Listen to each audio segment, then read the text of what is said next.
الحمدللہ وحدہ والصلاة والسلام علی من لا نبی بعد اما بعد فاعوذ باللہ من الشیطان الرجیم بسم اللہ الرحمن الرحیم لقد کان لکم فی رسول اللہ اسوۃ حسنۃ لمن کان یرجو اللہ والیوم الآخر وذکر اللہ کثیرا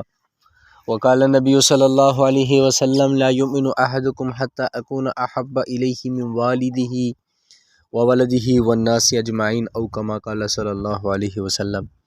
میرے واجب الاحترام بھائیو دوستو، اللہ رب العزت نے حضور علیہ السلام کو آخری نبی مبعوث فرما کر بھیجا دنیا کے اندر۔ حضور صلی اللہ علیہ وآلہ وسلم اس کائنات کے وجود کا سبب اور ذریعہ ہے، اور آپ علیہ السلام کی زندگی پر چلنے والا ہی کامیاب ہے، اور حضور علیہ السلام کی زندگی سے ہٹ کر زندگی گزارنے والا دنیا آخرت میں ناکام ہے۔ اگر جو شخص چاہتا ہے میں ولی بن جاؤں، جو شخص چاہتا ہے مجھے عزت ملے، جو شخص چاہتا ہے دنیا آخرت میں میرا پروٹوکول ہو، تو اس کو چاہیے کہ اللہ کی نافرمانی کو چھوڑ کر اللہ کے حکموں کو حضور صلی اللہ علیہ وآلہ وسلم کے طریقے کے مطابق پورا کر لے۔ دنیا آخرت کی عزتیں، دنیا آخرت کا چین سکون، دنیا آخرت کا پروٹوکول اللہ اس کو عطا فرمائیں گے۔ قرآن کے اندر اللہ رب العزت فرماتے ہیں کہ حضور صلی اللہ علیہ وآلہ وسلم تین شخصیات کے لیے جو آئیڈیل ہیں، بہترین نمونہ ہے۔ ان میں سے پہلا وہ شخص ہے وَيَرْجُو اللَّهَ، جو اللہ پر امید رکھتا ہے، اللہ پر بھروسہ کرتا ہے۔ وَمَن يَتَوَكَّلْ عَلَى اللَّهِ فَهُوَ حَسْبُهُ، اللہ پر جو بھروسہ اعتماد کرتا ہے اللہ کی ذات اس کے لیے کافی ہو جاتی ہے۔ اور اللہ سے تعلق بنانا دنیا کے اندر، دنیا کی زندگی سے مقصود ہے، اور اللہ سے تعلق بنانا انسان کی تخلیق کا مقصد ہے۔ وَمَا خَلَقْتُ الْجِنَّ وَالْإِنسَ إِلَّا لِيَعْبُدُونِ، کہ میں نے جنوں اور انسانوں کو صرف اپنی عبادت کے لیے پیدا کیا ہے۔ تو مقصود اللہ سے تعلق ہے کہ رب سے تعلق بن جائے۔ جیسے آج لوگ کوشش کرتے ہیں میرا فلاں سے تعلق بن جائے، فلاں وڈیرے سے بن جائے، تو یہ دنیا کے تعلقات بنانے کی انسان کوشش محنت کرتا ہے، تو سب سے پہلا تعلق جو بنانا ہے وہ اللہ کے ساتھ ہے، اور دوسرا تعلق جو اہم اور قیمتی تعلق ہے وہ حضور صلی اللہ علیہ وآلہ وسلم کی ذات کے ساتھ تعلق بنانا ہے۔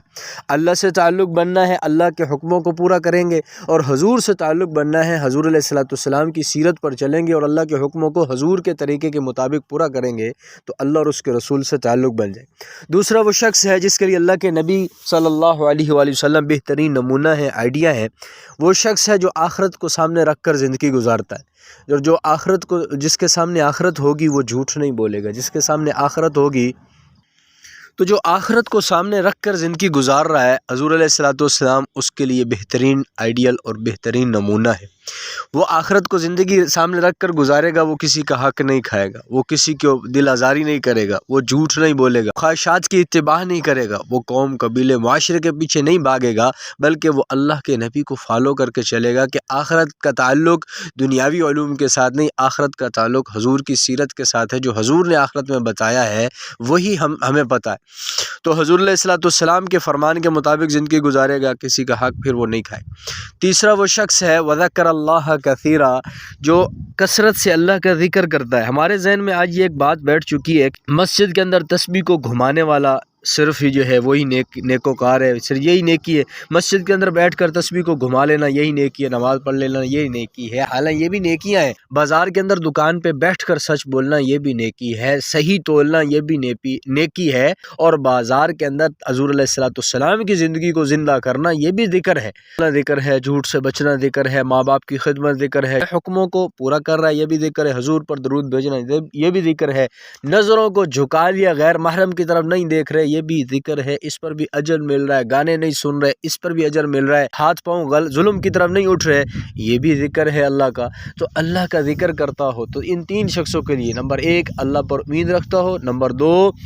آخرت کے دن کو سامنے رکھتا ہو، نمبر 3 کثرت سے اللہ کا ذکر کرتا ہو، ان تینوں شخصوں کے لیے حضور علیہ السلام بہترین آئیڈیل اور نمونہ ہے۔